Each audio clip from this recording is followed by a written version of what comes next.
You may remember just a couple of weeks ago, we covered, before the deal was all announced, we covered the fishermen in Brixham, Brixham? I think that's how you say it. How they were concerned about the deal that was coming and how they felt that they were going to be betrayed. So, today, we have an article from The Guardian just going over what they think of Boris's Brexit deal. And of course, it ain't good. So before we get into that, please do remember to hit that like and share button. And of course, down below there is a link to my Patreon page and a one-off donation link. And as always, thank you very much to the people that do support me that way. So, on with this from The Guardian, and I think the title is fantastic. Boris is a kipper. Fury and frustration at Brexit fishing deal in Brixham. Anton Beverley has just taken a delivery of a new set of fishing nets and was patiently sorting them on the harbour side at Brixham in Devon. The skipper, who first boarded a fishing boat 4 decades ago, and he was just 3, was feeling a mixture of optimism and frustration. He's optimistic that when he chugs out to fish for pollock with his fresh nets in the new year, he will be lucky and return with a good catch, but frustrated to his mind that the Brexit fishing deal has sold the British industry short, he says. The Europeans always get what they want. It's as simple as that, said Bailey. And here's the thing. Yes, of course that was going to happen. In any trade deal, the larger partner tends to get what they want. That's, and that's nothing new. We've been saying that for quite some time. So anyway, it continues. His main gripe is that under the deal, EU boats will still be able to operate up to 6 miles off the UK coast, while British boats will have to remain 12 miles off the beaches of mainland Europe. How is that fair? We're not even allowed inside their 12-mile zone. I don't see why they should be allowed up to in 6 of ours. Andy McClone, who owns the skippers, who owns and skippers the Brexit beam scalper Van Dyke, is also puzzled over the 6 12-mile disparity. One thing I did hope for was that we would get that 12-mile limit, he said. It should be a level playing field. But he is not one of those who feels that every fish off the coast of Britain belongs to UK fisheries. I thought it was a bit harsh to try and cut the rest of Europe off from our fish completely, he said. To be honest, if we don't have the fleet to catch all that fish,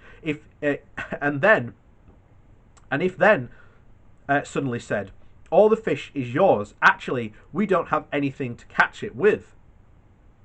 Brexit builds itself as the birthplace of the trawling industry. It has been a fishing port since the Middle Ages. But in the 18th century, it pioneered the use of sailing trawlers as fast, powerful, robust boats that targeted demersal fish, I think that's how you say it, of cod, sole, peace and haddock. The port boasts England's largest market value of fish sold, and this year enjoyed a run of £1 million weeks, and with sales of more than 40 types of different landed fish, here regularly reaching into the 7 figures.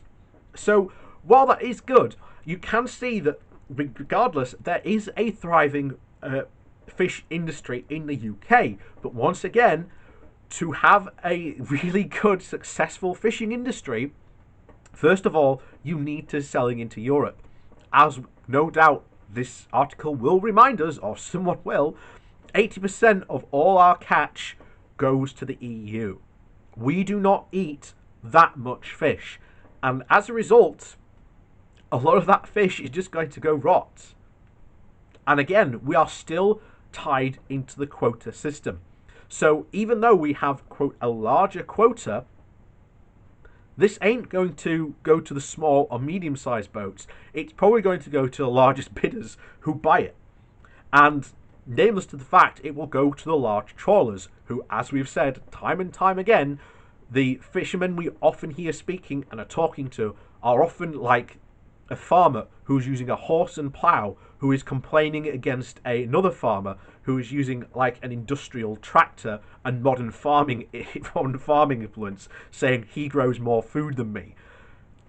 Again, there are lots of problems in the British fishing industry, but fishermen don't tend to bring them up or tell half lies and half truths about them to again make them some bizarre case. And yeah, we've seen that over many years. Like I say, just go look at any of the videos that I've done over the years just on fishing industry in the UK.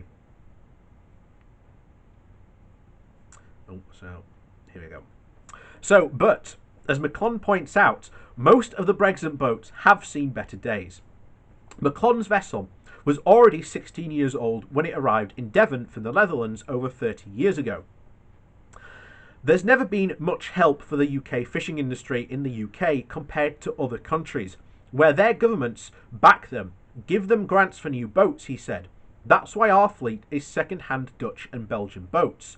They get the grants, run them for 20 years, then sell them to us. And again, if you think the Tories are going to back the fishing industry, think again. Again, Boris said on Wednesday that he was going to give them these grants, but until Boris actually makes policy to do so, I wouldn't be holding your breath. A seal bobbed its head up as Matt Shepherd, at 32, one of the younger skippers, prepared his small boat for the trip out. You've heard a lot about Brexit and the EU all the time. Some are, and some are against. I'm just saying to get on and make a I'm just trying to get on and make a living. But it's hard to forget Brexit. On the way into town, a Fishing for Leave banner with the slogan "Save Britain's Fish" still fluttered in a farmer's field. Mark Shipe, the owner of two Brixham beam trawlers, took part in the Fishing for Leave protest on the Thames, London during the EU referendum campaign. 4 years on, he is furious at the EU deal. I'm hoping the deal gets voted out by Parliament, but I doubt it. Boris came to Brixham and promised us everything. He's used fishing as a lever to get whatever he wants. Fishing's not important to them.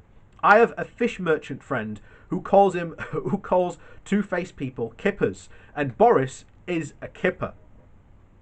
The government has promised a 100 million funding package for the industry, but 100 million goes nowhere, said Jim Portas, the chief executive of the South West Fish Producers Organisation. You won't be able to replace old vessels with new ones. You'll just be patching them up the same way we have been doing for the last 20 years. Brexit-born Sean Ivan, 61, who has been fishing from the port since the early 1990s, said he was glad, at least, that there had been a deal, but is concerned about all the new paperwork that will be needed to send fish to mainland Europe. As much as 80% of Irvine's catch is exported. We'll be catching the same fish in the same water as the French, that we'll have to produce a mountain of paperwork for it, and it seems to me what we have achieved is minuscule when you think of the upsets it has caused in families and communities. All that for so little. And as you can see, that, from what we are hearing, is the predominant veiling view of many of the British fishermen. And I told you well in advance, just a couple of years ago, the EU was not the fishermen's problem. The EU was probably more a friend to the fishermen than the British government and even Nigel Farage. And Nigel Farage just used fishermen as a convenient prop. And quite frankly, any British fisherman who is approached by Nigel Farage should invite him onto his boat and then invite him very quickly, swiftly, on the other end, straight into the cold, icy water. Because he ain't your friend. He has been using you as a prop, and no doubt, when Nigel starts to see that, as he probably has now, that there are upset fishermen, then he will smell a chance at some sort of political revival. And of course, we will have to wait and see. But for British fishermen, turns out Brexit and their dreams of a prosperous future under Brexit turned out haven't come to fruition. Which is, again, something that we had been saying all along. But at least I am glad from the very offset they are saying, yeah, we've done all this for so little. So, as always, thanks for watching, and we'll see you all next time. But do remember to hit that like and share button on your way out. And of course, down below there's a link to my Patreon page and a one-off donation link called Buy Me a Coffee. So, thanks very much for watching, and we'll see you all next time.